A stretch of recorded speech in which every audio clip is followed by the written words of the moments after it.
the kind of approach that our nation has taken. And for somebody like me, who's been a rank outsider, to come into the system and see it from very close quarters, I must say that it's very impressive to see all the change that is happening. So I would just like to start off saying, for the last 75 years, at a time when we are at Amrit Kal and celebrating our Amrit Mahotsav, if you just look back and understand and look at the foundations of governance in our country and the way we have evolved in just the 75 years post-independence, it's been a great journey. And throughout, one thing that's been constant, consistent, and being there, not completely visible, but there behind, giving the confidence that the systems will run, is our civil services. They have been the epicenter of all the development, all the governance that we have seen, whether it's policy making to program implementation, they've been there. And that is exactly why I feel Mission Karmayogi today is extremely relevant and come at the most opportune time for us, when we're just stepping into the possibly the most fascinating 25 years of our country's history, from the 75th to the 100th year.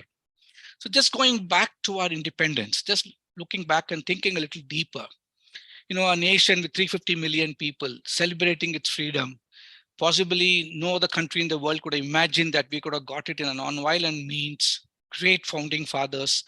In that space, the civil service, what we inherited was a civil service that transitioned from serving the colonial masters to suddenly being part of an independent country. And we need to keep this in mind, the context in mind, because the context is a civil service trained to regulate, trained to ensure law and order, trained to just collect revenues for the British Crown, suddenly has to deal with this enormous change in attitude of looking at Indians from not merely as natives or subjects of a benign crown to seeing them as citizens of a free country. That itself is a great mindset shift that was demanded of our civil servants. And to be fair, many of them really transitioned well. But if you look at the country and its economic status and growth demands, whether we like it or not, the then government of the day had to necessarily develop and design a governmental response which was very provider in its mindset, where the state had to provide everything. And I still remember when I was a kid, several decades ago, looking at it, when I would fall sick, my mother would ask me to go to the shop and buy what is then called modern bread. I'm not even sure if it's available today. So from making bread to running an airport to protecting our borders to ensuring postal services, the state had to take responsibility for everything and to provide, from a public sector undertakings to everything that we could think of.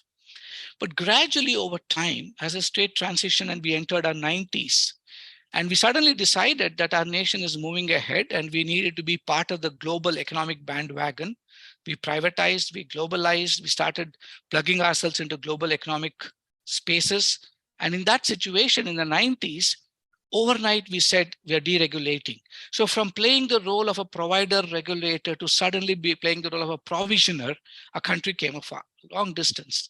Fast forwarding it to today. So, and just imagine, the demand of skill sets from a provider mindset to a provisioner mindset itself is huge. And then suddenly look at today, three major forces, but not just India, but I think India in particular, that's been influencing us a lot, and every country for that matter. And we have responded, and that's the greatness and beauty of our governance system. We've actually responded to these great forces. The first force is the ICT itself as a force. Though we just see the superficialness of ICT in terms of Twitter or a Facebook or a digital technology that we're deploying, but in a deep sense, this information communication that's been exploding from overwhelming doses of information to false information to misinformation to the entire space that is happening all of a sudden. And then understanding our own citizens, whether we like it or not, generations of the political economy of our country has made citizens more and more aspirational and more dependent on the state to provide. In this kind of a situation, if you look at it, the aspirations have just skyrocketed. And with television and technology and ICT and YouTube in every Indian's hand today, their aspirations are really something which are very difficult to even fathom and say, how do we provide for that? And so the demand on the state has been enormous and phenomenally enormous. But I also think the evolution of democracy in our country is also fascinating. If you look at the political evolution, the responsiveness of the political system to meet these aspirations is also emerging. And so there's a combination of citizen centricity, citizen aspirations, and the political responsiveness, I think, is so fascinatingly and beautifully coined by Honorable Prime Minister in his own words, Jan Bhagidari, which means the state today has to necessarily be a partnership state, because the state cannot deliver on everything. We just cannot imagine that just the state mechanism, which in the 47s could possibly be a provider, could be a continue to be provided to 1.4 billion people today. So it has to evolve into being a partner. And that's the beauty, the way our systems of governance and responsiveness of the state has evolved from a provider state to provisioning state to today a partnership state. And I would particularly draw all your attention to the 2 years that we all went through and we're still going through. Look at COVID. And I would say, as a physician, as a public health person, I would say possibly India is one of the, only when you see it from outside, when you do comparative studies across other countries, can we all proudly say, because we're all so inside the well that we don't see outside. And we Indians are generally very slow in patting our own back, especially our own governments are very slow.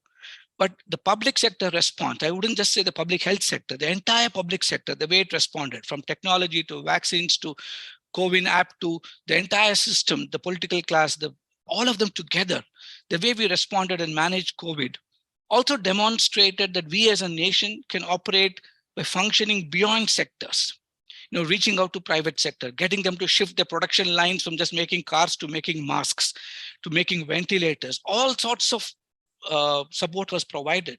And I think the demonstration of this partnership state was the most evident to me, and being on the ground, managing a hospital and looking at the kind of challenges we face in the COVID front and seeing the response that we got from the state as well as from, I would still remember, we admit patients and it's unbelievable. Every weekend, we would get the money spent on the patient transferred directly into hospital's bank account. We didn't have to ask anybody. We just uploaded information. We just uploaded data and then money was there. And that is the kind of responsiveness that a technology-enabled governance mechanism demonstrated. And that also brings in something which is very critical. From a trust deficit state for citizens, now evolving into something which is now saying that getting the trust in the state. And I believe this is a fascinating journey that we need to keep in our background before we get down into deconstructing what Mission Karmayogi is all about. And for me, Mission Karmayogi is the way the Honorable Prime Minister envisioned this 2 years ago in October of 2020, when the cabinet cleared it, the National Program for Civil Services Capacity Building. And I think it aligns with this very powerful call, Sabka Saath, Sabka Vikas, Sabka Prayas, and Sabka Vishwas. Whatever I said till now is completely there. The partnership model, partnership for development, being partners in progress, all of us coming together, making our effort. Every sector matters, not just the government sector, and then building trust between sectors.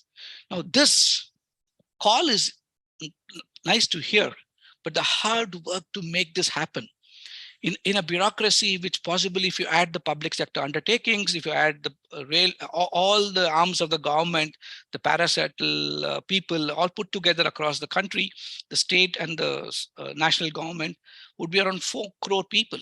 40 million people is not a small number to shift mindsets. And that is where I think deploying whatever, if we can convert the pressure point of technology and rapid change in ICT into an asset and not look at it as a challenge, answers could lie there. And that's why it's very fortunate that Karmayogi Bharat, which is mandated to be the custodian of this understanding of technology and deploying it for the nation, is holding these talks. So to me, this entire evolution to a partnership state requires a new mindset. It requires a new skill set.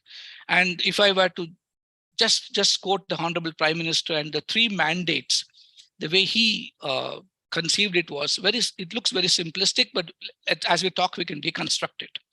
The first thing was, if you want to be a resilient bureaucracy, if you want to really be a future-ready bureaucracy, living in a world which is as volatile and as unpredictable and as uncertain as we are seeing it today, if you are to imagine challenges like COVID, which hit our health sector and actually is multidimensional, multi-sectoral, and we could have similar challenges, whether it's conflicts internally or externally led, whether it's a neighborhood, whether it is collaboration, partnership, negotiation, world trade agreements, all these packaged together are extremely unpredictable.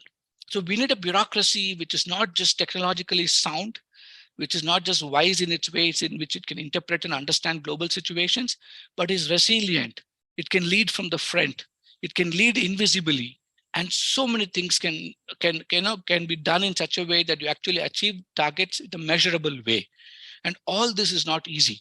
So his way of looking at it is what you need for this is responsiveness, where when you are so unpredictable of what you need for the future, giving the ability to not being able to predict alone, but to understand what are the toolbox I can use, what are the toolkit I can have to deal with the unpredictable future. And that is a constantly learning bureaucracy, and lifelong learning is so embedded into the DNA of the way Mission Karmayogi is conceived. And how do you provide for it? Second is, more importantly, the entire Mission Karmayogi is steeped in the Indian civilizational wisdom. Now, there's a mistaken notion that public administration is sort of somehow a Western construct. We talk of public policy, we talk of public administration as something that's given to us because that's been documented, made into courses, material, degrees. And so we just simply believe that it's all something which we have to learn from outsiders.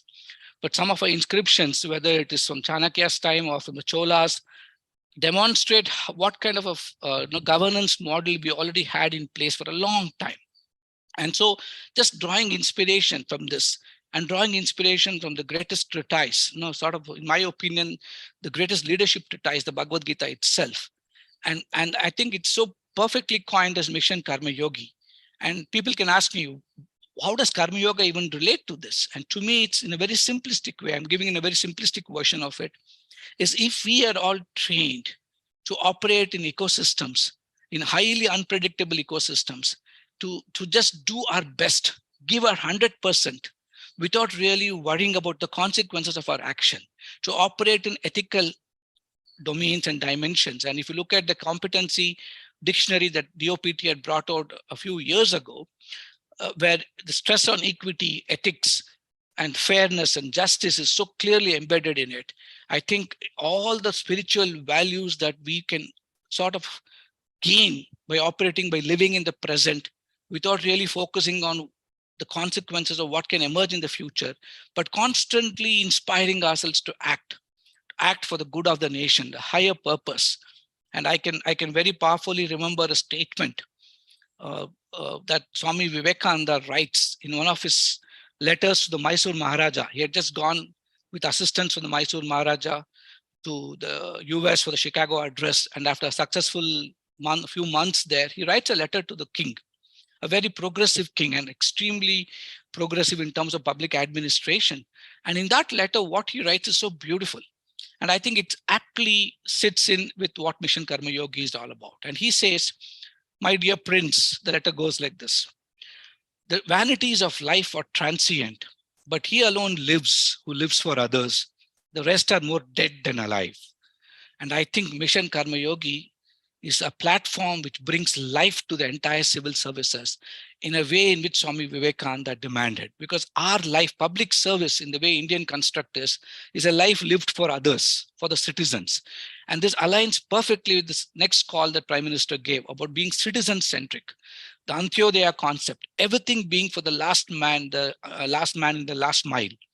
And how do we constantly remind ourselves that our existence, with no expectation in return, a completely unconditional act of service, where we do service more as in just the spirit of national, I would say, a service and outlook, and that for the citizen, with expecting nothing in return. That mindset is a huge mindset.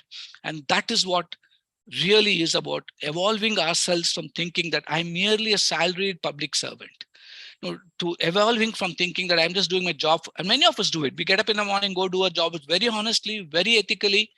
And every country, every public servant is expected to do that.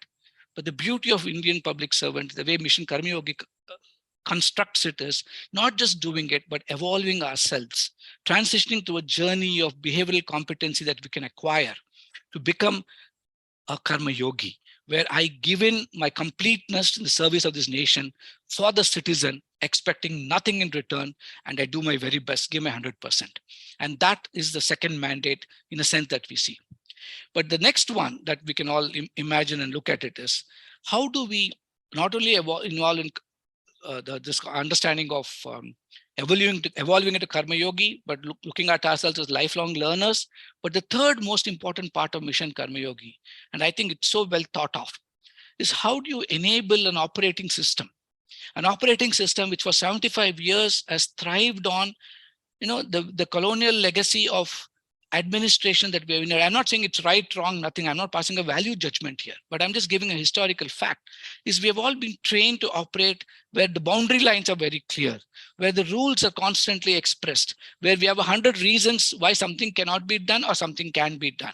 Well, those are all important. I'm not asking that should be transcended or to be done away with, but reframing our thinking and saying those rules are essentially instruments for me to perform my role of serving this nation.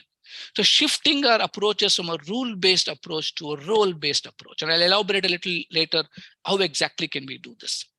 So Mission Karmayogi was all this when the cabinet decided in October 20, and they had a very clear structure laid out. And that's again something very clear on how to go about it.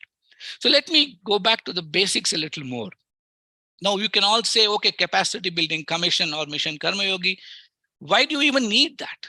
We have had so many structures in our country. We have had so many administrative reform commissions, couple of them wonderful reports. I've been trying to read a lot and I'm still internalizing a lot of the suggestions made in that.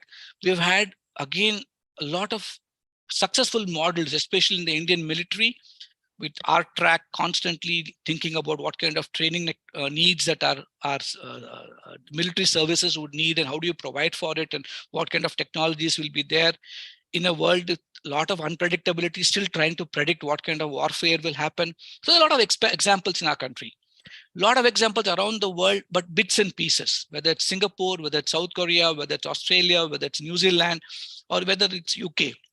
And UK has moved far ahead, though we have inherited their bureaucracy. We are not inheriting the changes they are making. We are actually going far ahead. In Mission Karmayogi, I'm sure in 4 to 5 years time, we'll see a lot of successes and it'll be an exemplar for the rest of the world. And US tried something again, with their vice president heading a committee for the reinvention of government, and it didn't succeed in Clinton's time. And then they brought in an act to define performance and results. And they said that state is mandated to do this. So all those experiments are there. But I think the only country which saw this as an ecosystem approach, but incrementally attempted, but looking at the entire ecosystem and bringing about change in the way we can deliver to a citizen. And the intent is not reforming or changing anything. It's an evolution of our civil services to deliver on citizen-centric governance using technologies that are currently available. So we are very clear in the approach that this Mission Karmayogi is supposed to take. And so what are we building capacities for? And I would like to just lay out a simple paradigm that is being spoken about, what we call 3 W's. The first W is, how do you see work itself? Now, I teach at the Industrial Labor Relations School at Cornell University, and there our job the last many years now is to understand the future of work itself. How will work look like? How will, in a school set up to help unionize and build in collective bargaining and negotiation and look at the corporate world from a different lens, suddenly you're looking at a gig economy where the Swiggy deliverer or the Uber driver is an independent contractor. He's not even an employee. And how do you really protect his interests? It's so complex and challenging. And in this ecosystem, the state has to operate and facilitate and be in partnership. It's a huge challenge. So how do you define the future of work? And I think, at least for us at the Commission, I feel personally that our job was made easy because the Prime Minister articulated it so beautifully. And he says, today our first mandate is to build an inclusive $5 trillion economy. And that's a very complex thing in a world where he's given the mandate of life and the understanding of environment and the way environment, ecology, and people have to go hand in hand. So planet, people, profits have to go together. And he's brought in peace. With this, how do you build an economy which is inclusive, where our citizens are not just recipients of doles or welfare or goods and services from the state, but actually active participants in strengthening our economic frameworks? In a country where it's rapidly getting urbanized, how do you look at rural economies and rural economic models, which can also not just be consumers, but participants? So how do you prepare every ministry of the government, in this case, The first focus for us is the 3.2 million Government of India officials, the Group A of 100,000 people, and the Group B and Group C constitute the rest. How do you enable them in every ministry, the 60 plus ministries, the 93 departments, the 2,600 attached offices in where these people are populated? How do you get them to align to this national interest, beginning with this economic demand, which is inclusive, which itself is a societally packaged economic demand, I would say. Second, second national priority is things like Atmanirbhar, which is Atmanirbhar is not just local production or shifting technologies back to India. All that is parts of the complex puzzle. But I think personally for me, it is the way we can ideate, take pride in our own selves, build a national model which is Indian in every sense. And with all the technology, with all the great minds that we have in our country, it is not going to be difficult. So how do you ideate and think through a public administration model to deliver to our citizens the less government, more governance kind of structures in today's contemporary India, where the citizen is very discerning, demanding, and constantly social media is hounding all of us today. In this space, how do you really think of all this and think and ideate an Atmanirbhar model in every ministry, every department that we work in? The next thing is, how do you be citizen-centric? Now it's extremely complex. The book that Abhishek ji referred, I the Citizen, it is about activating citizens. And now I come inside there, I used to write about how do you sensitize and engage with the state to recognize citizen power. Now that I'm on this side of the fence, I must confess, if I were to rewrite the book again, there'll be an additional 2-3 chapters about how do you prepare citizens to be responsive to a state which is demanding their participation. Today, we're talking of Jan Bhagidari. Sometimes I wonder if our citizens are ready for that, which means it is the responsibility of the state itself to make the citizens aware he needs to participate, which is a completely new understanding of how we can deal with citizens today. So in that kind of a model, the next mandate is how do you deploy emerging technologies? How do you develop technology roadmaps for the next 25 years for every ministry, every department to deliver on these mandates? Now, how do we actually deliver goods and services which enables ease of living, including ease of doing business? So there's so many constructs in the work that we are defining today. The next is the workplace, and I already mentioned, in a world which is where COVID taught us that we can be as productive, and I'm sure government was extremely productive even during COVID, and despite losing a lot of senior officers, many of the departments did deliver on the primary mandate of governance. How do you operate in this model of this entire model? And there is I'll explain a little bit detail about how the workplace can alter, and I'll come to that in a different framework. And the last is the worker or the work person. So I'll finish the work person and go back to the workplace. And it is the work person that is fascinating for us. When you look at the work person, is he really evolving from the Karmachari to a Karmayogi? Is he really operating with the understanding of what his role is? Is he functioning in those roles? Is he actually delivering on this work that is being defined for us by the government? So how do you package it together? And I'll explain the IGOT 6 hubs at a little later stage, has got a competency hub. And before that, a massive activity is going to happen around the country for all the government officials, a process that is now popularly called in Mission Karmayogi as fracking. So fracking could mean something else in the oil industry, but for us, it just means understanding functions that go with the role that you perform. What are the set of activities those functions demand? And to do those activities, what are the competencies you need? And for us, we realize 3 sets of competencies every single public servant needs. The first competency is the behavioral competency. How do I manifest that intrinsic inspiration? How do I demonstrate leadership? How do I work in teams? How do I collaborate? How do I communicate? How do I negotiate? All this softer side of behavior and behavioral growth that I need to manifest. Doesn't matter which level I am. Every person exercises leadership, and that's the demand of the state. And in this construct, what kind of behavioral competency I need to manifest?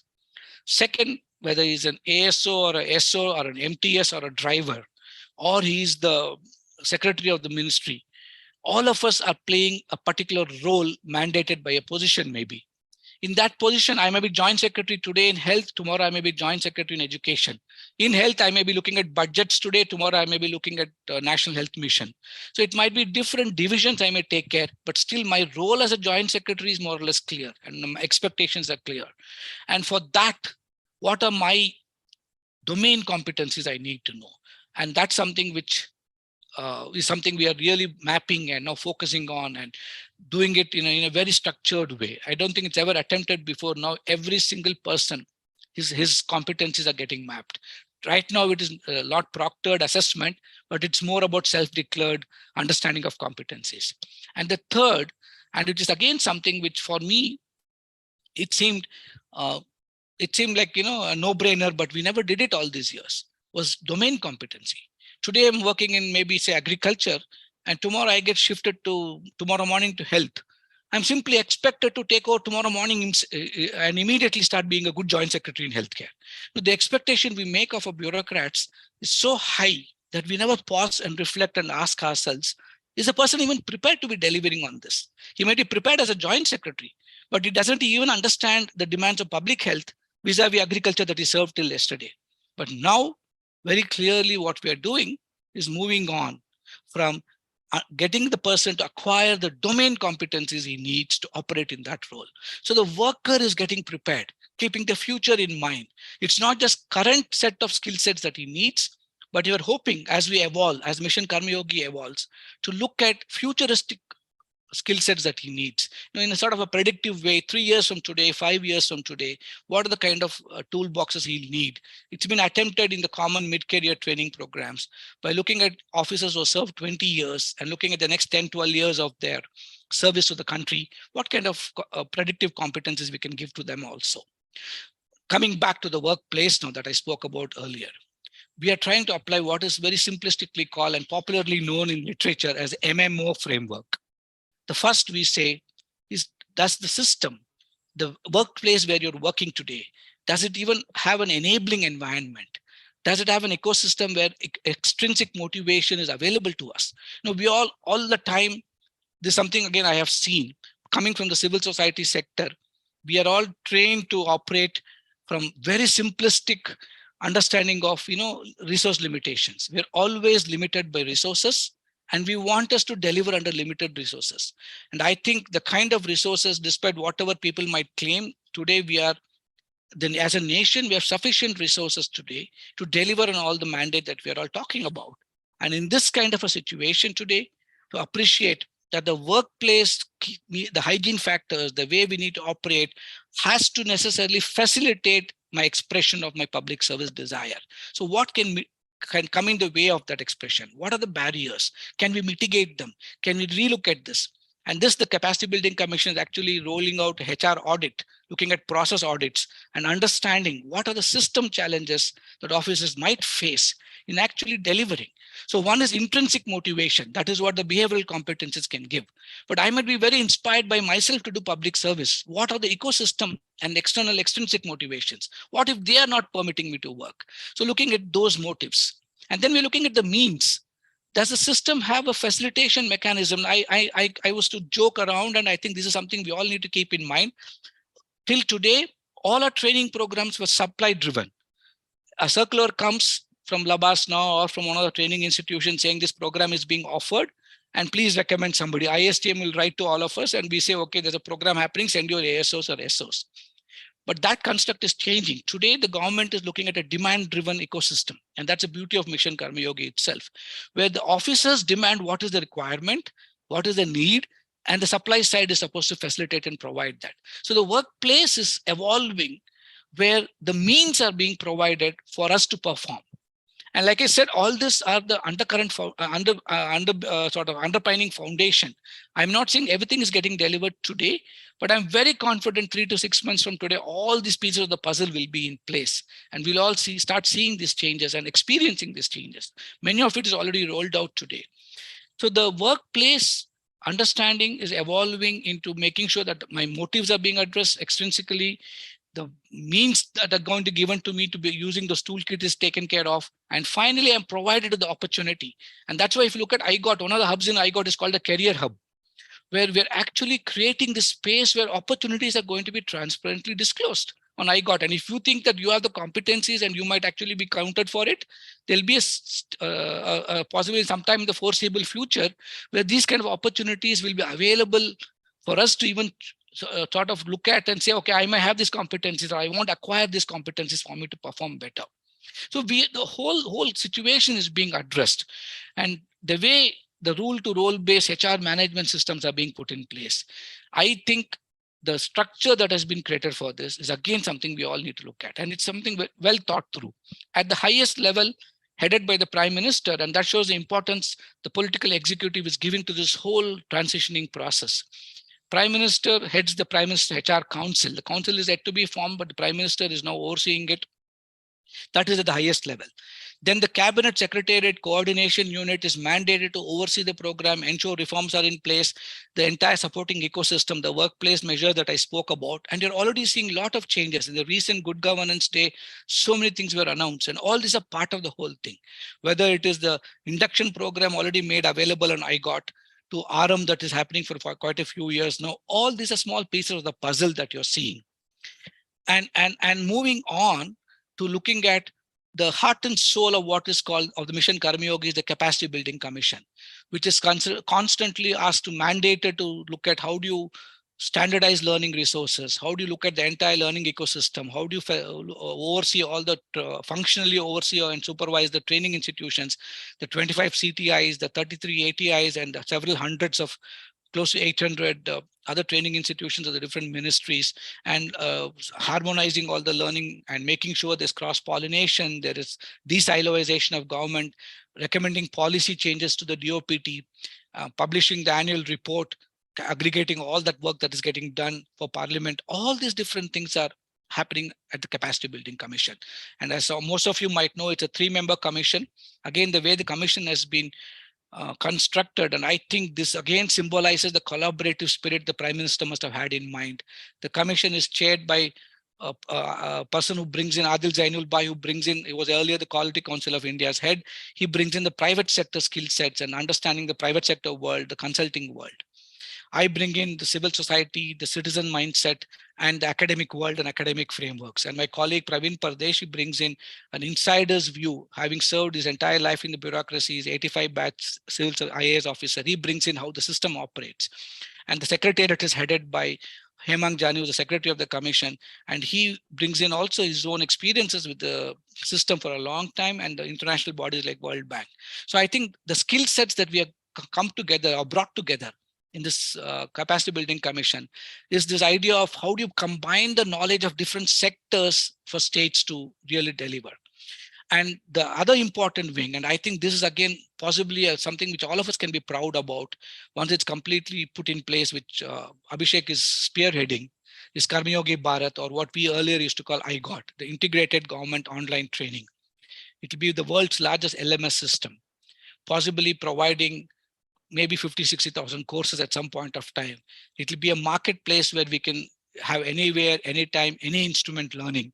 So you don't have to actually get called to a training institution, but you can do 5 minutes today, 50 minutes tomorrow, 1 hour over the weekend, acquire your competency, get it certified, and then get it uploaded and attached and tagged to your EHRMS. So all these things are in the pipeline. And I think the way the 6 hubs of IGOT that's been constructed, and I'm sure within the next few months, everything will be rolled out. The competency hub, which actually for every employee role that the government of India has got, what are the competencies that he needs to have for functioning in those roles?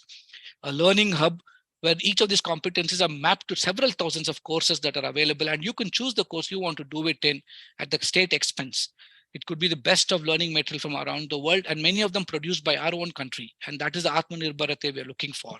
A career hub which discloses all the information of careers, a discussion hub where we can open a discussion amongst ourselves and try to find solutions, break silos and discuss amongst ourselves, a networking hub where we can institutionalize mentorship. And something I found very informal but very deep in the system is 2000 batch officer will be in touch with all his colleagues in cohort of 2000. So informally, we are all networking, but there's going to be a formal space in the networking hub in IGOT where we can make ourselves available to others when they reach out to us for a problem.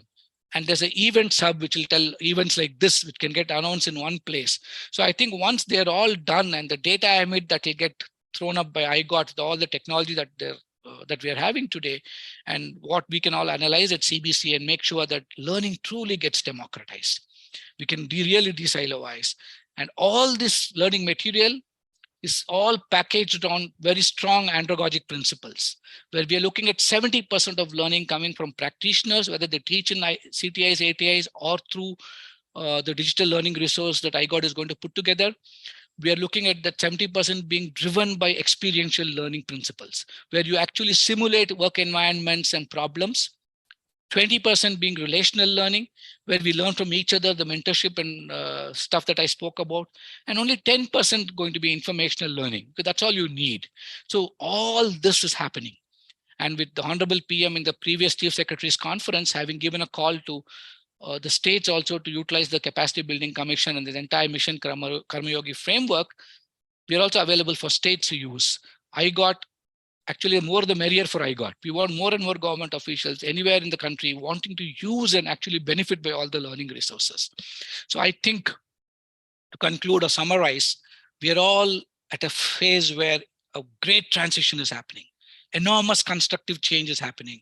A lot of buoyant positivism is spreading, where we are looking at learning resources that are contextually relevant for our country, which are culturally appropriate, not just driven by a Western prescription of what we need, but an Indian understanding of what we need and what we can tell the rest of the world that they can use. We are evolving into becoming an exemplar in a world which is brittle, which is anxious, which is non-linear and incomprehensible, what is now called as Banny world, where resilient, dynamic, collaborative, innovative civil service is the need of the hour. A civil service where is just steeped in technology today, and the way you see the younger batches of officers coming out, the kind of energy that they bring in, the new knowledge that they bring in, where the Prime Minister constantly calls for a team India, whether it's a citizen or a bureaucrat, where these boundary lines are all becoming very fuzzy and blurred. Sectoral divisions are just becoming notional now when you're building this new India, in his words. So I think what is emerging is fascinating. In a year or two, I am very confident that we will have something where the impact of all these changes, the impact of the work of every one of our civil servants will be felt palpably by our citizens. And they'll understand, and this can be measured. These are not just fashion statements that are thrown around by government, but actually lived experiences, both for the civil servant and for the citizen. And we'll soon be a global exemplar in public HR management. And this is the Jagat Guru possibly that call that Vivekananda gave and often quoted by the Prime Minister, that we need to be.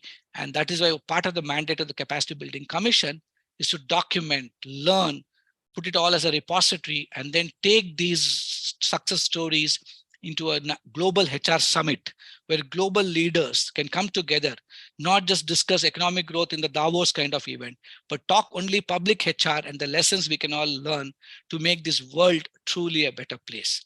So I once again thank Abhishek ji for giving me this opportunity. I know he was asking whether I'd like to use a PowerPoint, but I'm generally hesitant to use PowerPoints. I rather make powerful points than use PowerPoint. So I hope I could share some ideas. A lot of work, a lot of us need to do it together. And this is not a one mission or one set of institutions to operationalize. I think every single civil servant has to be part of Mission Karmayogi to make this nation to truly occupy that great place in the Committee of Nations. So thank you so much again, and I'll be very open to address any questions that some of you might have. Namaste. Thank you, Valu. And it was really like a powerful talk and very fit for us to launch the Karmayogi Talk series. You not only gave the overview with regard to what Mission Karmayogi is, what capacity building is doing, and what the Prime Minister's vision for improving governance is, but you also kind of linked it up to the larger national goals, larger aspirational goals. And I am sure what you just delivered would go a long way in inspiring and motivating the entire civil services and the entire government servants who are part of the government as we know of it. So thanks a lot for that. We have a few hands which have been raised for asking questions. So what I would do is that I will enable them to switch on their mics. Shilu, can they also switch on their cameras? They can ask questions. So Mr. Kati, V. Kati, you are the first person who will be asking the question. Can we have Mr. Kati, please? Katiji, you're on mute, I think.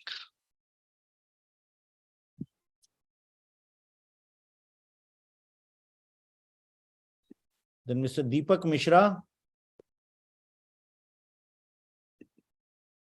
Deepak ji, you had raised your hand.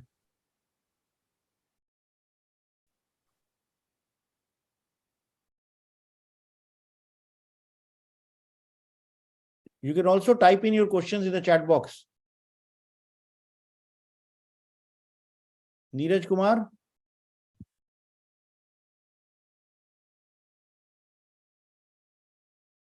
I think they're unable to unmute themselves. That's what they've written in the chat box. So Shilu. Yes, sir. I'm promoting them as a panelist for a time being. It is some people are asking questions in the chat. So Shilu, those who have raised their hands, just promote them as a panelist so that they can unmute themselves and ask the questions. But for the questions for Mr. Satyam Patel, is it only for a civil servant or any government employee can use it? It's for all government employees. For all go ahead, Abhishek ji. Yeah. So, and as Balu also mentioned that the entire 3 crores or 33 million or whatever the number is, the entire government workforce from the highest level to the real cutting edge level wherein citizens interact with the government servants. It's the Mission Karmayogi is for all of us, and all of you can register on I Got Karmayogi and benefit from the training courses which are available there. Then Sandeep Thakur, we can see your name. That's not a problem. No. Satyam Patel, you don't have any option to unmute themselves. Are we going to network with others with the same ranking? No, it's not that you have to network with your same ranking. You can network with anyone who is doing the same course. Because as Balu mentioned, this is a competency-based training program. So if you are wanting to learn data science, if you're wanting to learn procurements, or if you're wanting to learn the HR management, then you will be networking with people who are doing that course, and that can be at any level. So it's kind of flattens the governance system so that even if somebody is a joint secretary and somebody is a director or somebody is a section officer, they all can be doing the same course and interact with each other. Who is going to assess the efficacy of this program? Feedback from public. Yes, this is a very good question. Assessment efficacy of this program will ultimately be assessed by citizens with regard to how they are benefiting with the improve in governance. I'll just give an example for that, Abhishek ji. I think it's a great question, because otherwise normally the measurability in our country is not as strong as what it could have been. But now a lot of things are going to get measured, including our programs in CTIs. Now, all the training institutions, the commission has brought out accreditation standards. And one of the standards is how well you evaluate your programs. To give an example, I'm not saying every program will require all the 4 levels of measurement, but we look at pre-program measurement of what our officers, if it's let's say it's a leadership program, what is the expression of leadership by those officers before he came to the program? We do a peer understanding. We also do a officer self-declaration. Then he comes into the program. There is a cognitive assessment of what knowledge he has got about what he's learning. Post-program is an immediate response assessment, which is not like खाना अच्छा था क्या, room में कितना seating था, training कैसे चला. All those things will be there about the genericness of the program, but more importantly, the cognitive assessment post workshop. And then 3 months later, the behavioral change in the person. A year later, on the impact on citizens, if he's directly working with citizens. And I just want to give one program that the commission rolled out a few months ago. We did a detailed perception study of how citizens see the Indian railways. Now, the government of India has got a very small footprint of citizen-centric direct approaches. Now, we always work through state governments, and except the police, union territory police, and the postal department and the railways, we really don't touch citizens' lives directly. So in a sense, we actually did a program for the railways and done for the UT police, where we went and did an ethnographic study. And this has never been done. It's actually done now from the Mission Karmayogi, where people were asked, how do they see the Indian railways? What are the challenges they have? And out of the 1.5 million employees, you'll all be surprised, when we looked at it, only 100,000 of those railway employees actually interact with general citizens. The TTEs, the ticket booking clerk, the parcel clerk, and small station masters. So we actually observed them interacting with citizens, picked up those friction points and worked on those friction points and designed a training program. Very little translational loss, did a perception survey earlier last year. And this year, after a couple of months, we'll go back and do a survey again from the same citizens and see whether they are noticing a change. So I think a lot of thinking is going into how to measure efficacy of these programs. How do you measure the training interventions? How do you take feedback from public? So I think it's a very important question. I'm glad you asked it and allowed me to explain all these things to all of you today.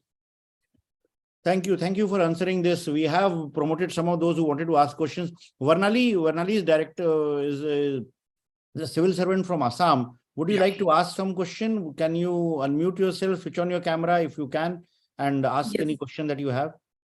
Right, sir. Very good afternoon, sir. Good afternoon.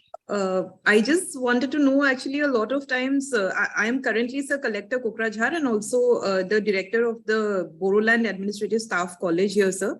So many times we see that the same things are the same practices. We are reinventing the wheel a number of times, sir. So I was wondering, sir, is there any kind of repository of best practices and case studies also that we could maybe all of us batchmates and all the other officers could also contribute, and that we could look into also, sir, maybe? It's a great question. When I said Atmanirbharata, I actually explained it. It's tragic that we teach in Labasnas, in police academies, other places, examples from outside. I think we as a nation can teach the rest of the world how to do public administration. And we're building a knowledge repository in the Capacity Building Commission itself, where this year itself, we began with asking for innovations in public administration, not this flashy award kind of innovations, but which are replicable, which are actually doable by other states, which can cross-pollinate. And we got 253 inputs, and each one of them outdoing the other. We are putting it together. We are going to start running case writing workshops for every CTI, ATI interested. We already put together material. We are also looking at building a case bank. And the case bank is going to be, you can only bring in an actual experiential case, which is not more than 3 years old. And you can only teach it for another 3 to 5 years. Otherwise, what happens is we become an officer who I get invited to Labasta to give a lecture, and I will say, Jab my DM tha, and it is 35 years ago. And it's all fossilized, and most people are already clear their UPSC are sleeping anyway. So we are looking at how do we actually make it relevant and contextual, current, and we'll be very happy. So feel free to directly reach out to me with any of the case materials you have. I know that you're all trained to deliver administration. You're not trained to teach or write about it. We'll provide you assistance from the Capacity Building Commission. We'll facilitate workshops. We'll get you to put together material to write. We are just putting 30 cases together now for teaching. So we want to build a knowledge repository, which will be available either on iGOT or any platform for any officer to use. And we need all your help for that. Without you, we can't do it. We need practitioner experience that will build those cases for us. We can write it in very academic terms. And that is principally my job. So I'll be very happy to support any of you. You can directly write to me. Abhishek can share my email IDs with all of you, and I'll be happy to respond to you. Thank you. Thank you, sir. And in fact, what Varnali asked is very relevant. In fact, iGOT is also working on creating spaces wherein people working on a particular subject can interact with each other, network with each other, and learn from each other. So like if some collector is working on, say, Jal Shakti mission, then he or she can share what they have done, what they have learned with the other newcomers. So this is something that will be done. And we would also be having practitioners from the field talking in the other series of Karmayogi Talks. We'd also invite officers in the field who will share how they are actually tackling issues, and that can benefit others around the country. So thank you, Varnali. It was a great question. Thank you, Balu, for answering it. Next, we have Vikas Ahuja. Would you like to ask something? Can you unmute yourself? And so I believe my question has already been answered by you. Okay, it was about networking. Thanks a lot, sir. Thank you. Samita Luthra ji, would you like to ask any question? Yeah, good evening, sir. I'm Samita Luthra, GM training at BSNL. For this past 6-7 months, we are deep into Mission Karmayogi, in training, giving behavioral training to our employees and all.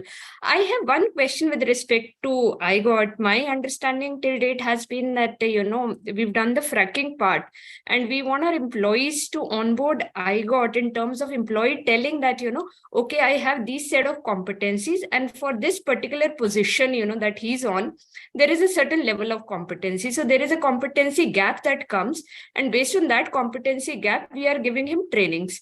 So this particular aspect, we are not able to do it currently in iGOT. I'm able to onboard iGOT, but I'm able to define my skill set also. But that's a predefined, I think IGOT's own frag dictionary or so. So when do we come to a stage wherein we say that, okay, this is BSNL frag dictionary for, these positions, and my employees should be allowed to, define their skill set on these positions, and then we are able to come with the competency gap. Abhishek, you want to answer this? No, yes, we are working on upgrading the competency fracking. That work is going on. There's a team which is working with CBC to do that. So that would happen very soon. So the annual capacity building plan and the fracking exercise, which every department has to take it up. So for that, there are consultants who will be working with you, who will work with the teams to identify the activities and competencies against every role. And once those competencies are tagged, then there will be courses against those competencies. And then every employee who is performing a particular role or will be promoted or will move on to another role will have a view of the competencies required. So that will happen. And then, of course, proctored assessments are being built up on the IGOT platform. Right now, we have the courses live. Proctored assessment will also go live in a few months. And then, based on those proctored assessments, your skill sets, your competency passbook will be updated, and that will link up to the HRMS system, which will ensure that actual career progression happens in a very objective manner, based on the abilities, based on the competencies, based on skill sets one officer has. Just to add to this, Samita ji, the three sets of they look independent, but that's the way the administrative process has been rolled out. One is like Abhishek ji said about the annual capacity building plan. I did mention supply side, but I forgot to add the demand side. In the demand side, what we are doing now is the commission has deployed people, and we have more or less done already 35 ministries. We'll be completing the rest shortly in the next month or two. Recently, the cabinet secretary chaired the entire workshop on December 1st, and that's when it got rolled out. So what we're doing now, and we learned a lot from the way telecom has done competency mapping. I can also mention that here. What we're doing is sitting with every ministry at the detail level, at the individual level, at the divisional level, and as a ministry as a whole. We are looking at what are the competencies that are needed for them to perform well, performance as defined by the alignment of their goals to national aspirations, and then look at what are the system challenges they're facing, and aggregating all the system challenges together, and that will be a sort of separate institutional level intervention that we'll do separately. Mapping these competencies, and that's the part of the fracking embeddedness that the annual capacity building plan has got. And from April 1st next year, those plans will actually be met with training interventions, either on IGOT or through ISTM or through any of our training institutions that we have. We're also rolling out the HR audit. We are just piloting it out now in 5 ministries. And once we gain knowledge from that pilot, it'll get rolled out to entire government. Right now, we are not doing independent organizations like BSNL or attached office, only few we are doing. And once we get the bandwidth, because it's a huge exercise and we'll be rolling it out, our hope is that capacity building units, which every ministry is supposed to have, they'll be the custodians of this. We are only the knowledge partners to the ministries to help build all this. Those CBUs of telecom ministry will work with all the telecom arms and then support you to make sure all this happens. And that is the HR audit part will also happen. Then we are going to roll out a learning and development survey, understanding how learning and development is happening informally, formally, etc., embedding all these 3 pieces of the puzzle together. And I'm sure in 6 to 7 months, all the information will be available. We'll aggregate it. And like I said, it's all work in progress. No, the problem is for us, or most of us are in such an restless impatience that we demonstrate. We think we press a button, everything will fall in place.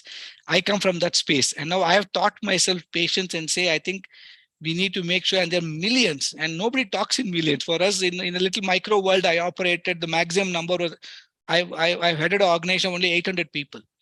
So it seems to be a joke now, right? And you people deal with, I don't even know how much are in BSNL, 40, 50,000, I don't know. And all kinds. Yeah, and all kinds of flavors you have, all kinds of locations. So I think if we can crack the code in the next 2-3 years, that itself will make us a global exemplar.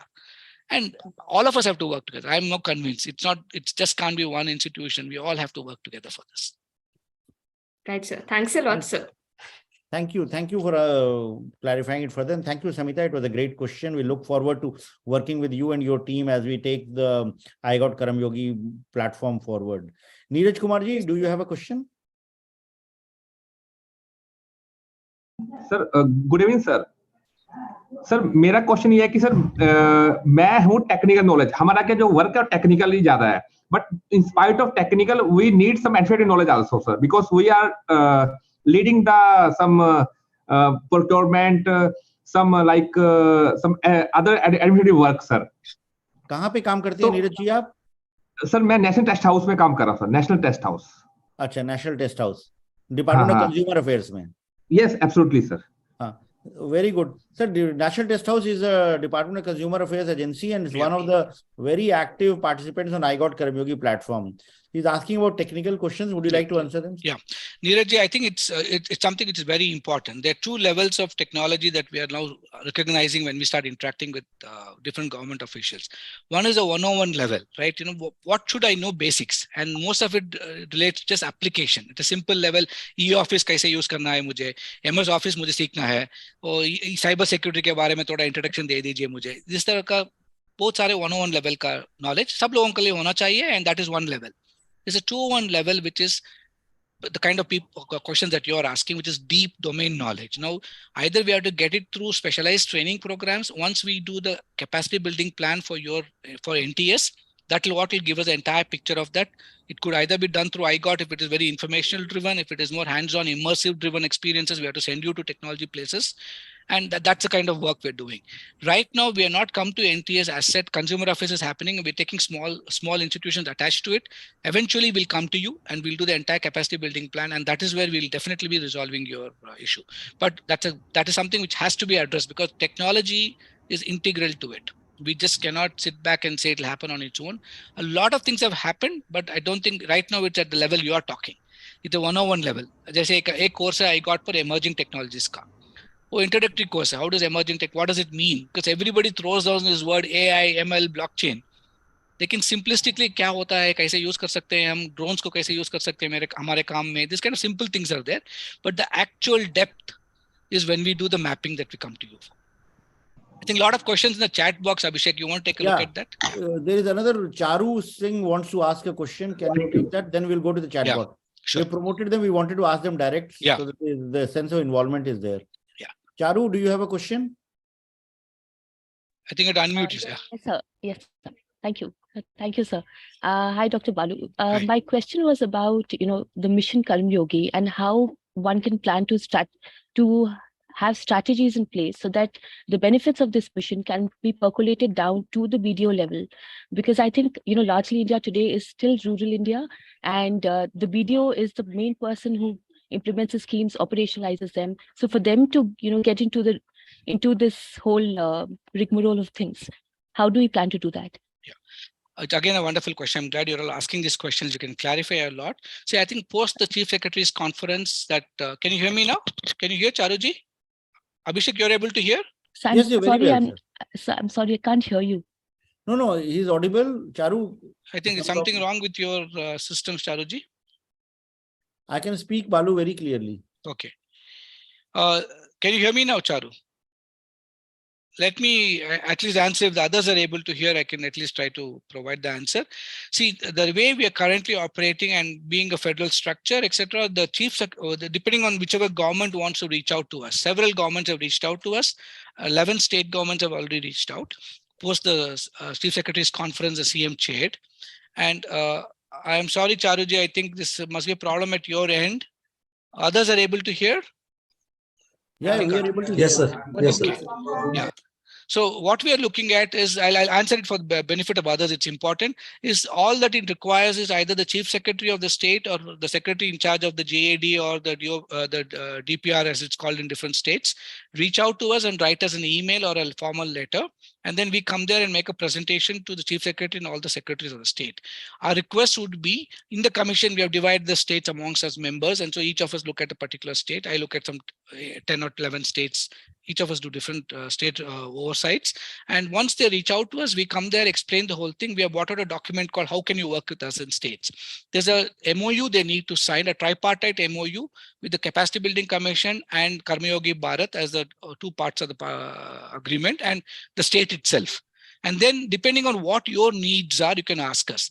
I'll give two examples to just answer your question directly. We try to build the capacity of the state to build its own capacity. because the commission or cannot deliver on all in the entire nation as such. We try to build capacities of your ATIs, your district training institutions, etc. In Karnataka, what we are doing is they're looking at urban local bodies. We know the real action is in urban local bodies or in panchayats. And whether it's Taluk Panchayat or Gram Panchayat or Jilla, if you really want to build citizen-centric governance, that's where the action is. So we are now working with, I'll give an example of Karnataka. Karnataka has reached out to us. We're starting to work with them. One is strengthening the secretariat and their officials there. Then we've taken one urban local body. Now we just had discussions with the Karnataka Chief Secretary where we want to saturate one district completely with capacity, where the local body is supported, all the panchayats are supported, and the district administration is supported. And once we develop that model for them, it's for the state to take it up in the other districts. So the Capacity Building Commission creates the template, the model, and IGOT provides the courses. IGOT doesn't, it's agnostic. It's only a government employee. Non-government employees right now, the IGOT has to take a call because we are wondering how to take care of the consultants who are attached to the government, etc. And their capacities also matter. That's a collective call we are not taken at. But at least for government, if they're ready to use IGOT, you already have a platform which is at available different courses, and it's getting populated every day as we speak. So I'm sure in 3 to 6 months, you'll have a lot more courses than what you see now. And that is the model we've taken. And I do agree with you that we need at that level. We will build the capacity of your training apparatus and your capacity building institutions to deliver to those people. That's how I look at it. Thank you. Thank you for answering it so lucidly. We have a few more questions on the chat board. There are some questions with regard to emails, which emails are allowed or not. So wherever any problem is there, your controlling office can send an email to support.karamyogi@gov.in, and we will look into it and we'll try to ensure that we do have a system of creating karamyogi.in email IDs for those who do not have an IC email or gov.in email. So if you are working with the government, and if your controlling officer mentions that your capacities are to be built, so whether you are on contract or whether you are on regular, that you can avail that. And there's a question from Dr. Jaya Bhatak that can judges like us do this? Yes, surely they can do that. We have a few courses which might be relevant for you, especially the behavioral competencies and all. But I'm sure with the and we do have a tie-up with National Judicial Academies and all. So if there is a requirement for training judicial officers, then we can tie up with the judicial academies and also get e-content that can help training our judiciary, because the way technology is changing, we always, especially with cybercrime and forensics and all, we always need to upskill ourselves all the time. So that is very, very much possible. Is there anyone else? Mr. Kati, you wanted to ask something. Are you able to speak now? Sanjay Agarwal, you wanted to ask a question?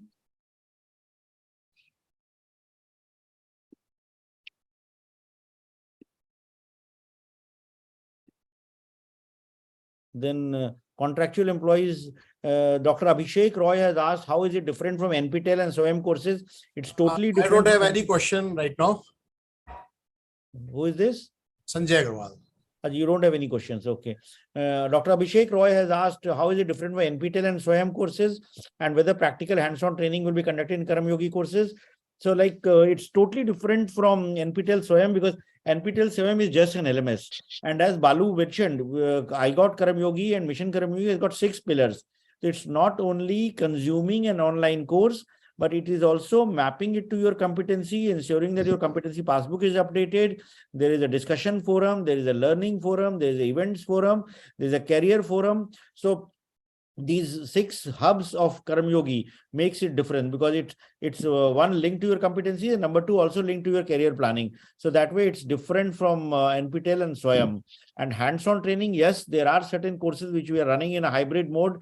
We ran a section training for section officers for the Prime Minister's office, and therein part of the course was delivered online and part of the course was delivered in the ISTM in Delhi, wherein people went and actually did the courses. So it always helps in if we can tie up with the training institutions and ATIs and organize in hybrid mode, wherein part content is online and part is in person. That also helps. And of course, with regard to hands-on training, it also depends on the content, the course content, which if it requires a hands-on, it will have to be there. With regard to it's the entire content is at a self-learning pace. Somebody asked whether they can download or not. You can always consume the course whenever you want to go there and access that. So that way it's possible. It's not downloadable at the moment, but yes, you can log in at any point of time and begin the course from where you had left. So that answers that question. Then there's a question from Kundan Singh. Can behavioral training could be beneficial and able to change the attitude of senior employees? I think it will change everybody's attitude. I don't think it's just senior employees. Every single human being, if it pays attention to acquiring behavioral competencies for the good of the nation, I think all our attitudes will change. So I would worry more about changing my attitude every day than wanting everybody around me to change their attitudes. And it's very infectious. My personal experience is once we resolve that we'll be a better person, it's very infectious. It spreads. And then everybody around us also start becoming better. Yes. Very rightly said. Then there's a question from Mr. Venkat with regard to Mission Karmayogi about governance involving the entire workforce to increase their efficiency at the implementation stage of any statute legislation. Is there an idea to invite the ideas, deliberations on the workforce as a class at the policy formulation stage under the reflexive governance model?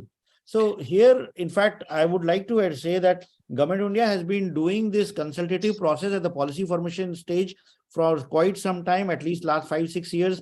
Almost every policy that is formulated or any law that is formulated, there is a public consultation which is done. And I will just give you 2 examples. The data privacy bill, which is currently at the draft stage, is up for consultations, and it's uploaded on the MyGov portal wherein citizens can give their views. Similarly, the new Telecom Act, the Indian Telecom Act, is also under formulation, and it's also there for consultations. The new education policy went through one of the most extensive consultative exercise with the citizens and all the stakeholders, wherein every panchayat level it was discussed, and the feedback from every panchayat was received, from teachers, from stakeholders, from parents, from academicians, from students. So the entire consultative process was done. So yes, not only at the implementation stage, but also at the policy formulation stage, consultation and ideas and deliberations is done from the citizens. How can the consultant community benefit from this initiative? Yes, consultant community can also kind of, if they're working closely with the government, then you can also avail of these courses. In fact, some courses are available without any login. In fact, 20 odd courses are available on igotkarmayogi.gov.in, for which you don't need to log in. You can consume those courses straight away. And as we move forward, and in case there's any stakeholder who is working with the government and who's and building his or her capacities will help in improving governance, you will also be allowed to go do courses on Karmayogi. The ultimate objective is to enable the government servants and all of us to be able to serve the citizens better. Then there is somebody who is saying that GFR has 413 pages and online reading at a stretch would be a difficult task. So yes, in such cases, and where reading about GFR is very, very important part of our work, it's always advisable to keep a GFR copy of GFR on our desks and refer it to it when and as and when required. What these courses do is that they serve as a toolkit in helping you understand certain provisions better. Then can a member of subordinate judiciary register with the IGOT portal? Yes, if it's routed through the concerned head of department, then I'm sure we will be able to offer that also. Then there's a question, which course is more useful in bringing more effectiveness in functioning of the street level bureaucrat? So again, there are lots of courses depending on the role that is there, depending on the role a bureaucrat is playing. There are courses which will help in improving his or her efficacy. So there are behavioral courses which are focusing on behavioral competencies, courses which are focusing on functional competencies, and courses which are focusing on domain competencies. Then autonomous bodies of government, I think as IGOT wants you to start using it, and I'm sure Abhishek will tell you how the autonomous bodies of government, because that's also government for us. And there's another question on updating skills as PPS to higher officials. Yes, that is getting formulated, and ISTM will possibly soon roll it out. It might be mostly on IGOT also. So some courses will be hybridized versions. Some courses will be only the informational part of it can be got on IGOT. If there's a behavioral component which cannot be provided as a simulation on IGOT, then there'll be an actual physical program for it, but that is also under consideration. And like Abhishek said, a lot of courses have actually happened and fascinating results. For example, all the drivers, including in the Prime Minister's office, have been trained. And it looks like why drivers need training. They know how to drive. No, but a driver in a Prime Minister's office is also playing a role. It's not just driving. and not just following traffic rules and learning how to do it. So whether it is immersion exposure for civil aviation officers in the private sector to understand how private airlines operate, or people from the shipping industry, steel ministry, going and operating and understanding the private sector and looking at their challenges, and therefore taking their feedback to policy making, or actually seeking policy feedback from people, or using platforms like, from MyGov to CP Grams. There's so many platforms for us to express ourselves today.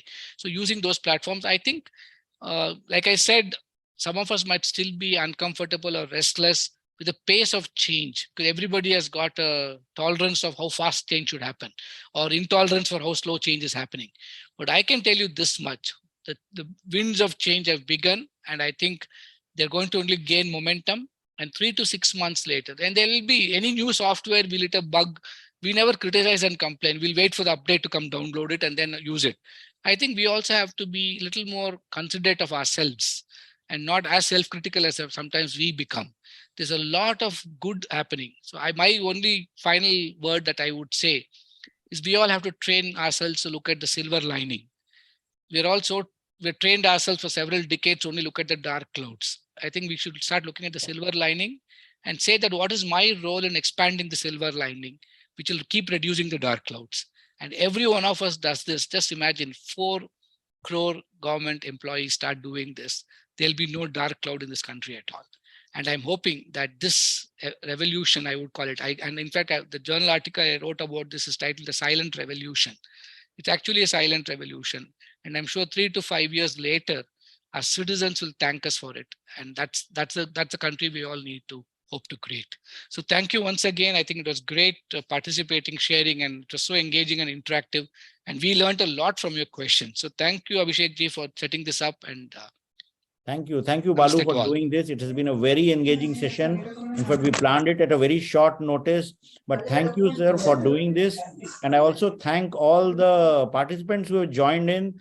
And today we are beginning the year, and we are beginning with this commitment and this mission that all that we have discussed today, we'll try to put that in practice and ensure that we are able to upskill ourselves and to kind of acquire competencies that will help us, enable to us to do our job better.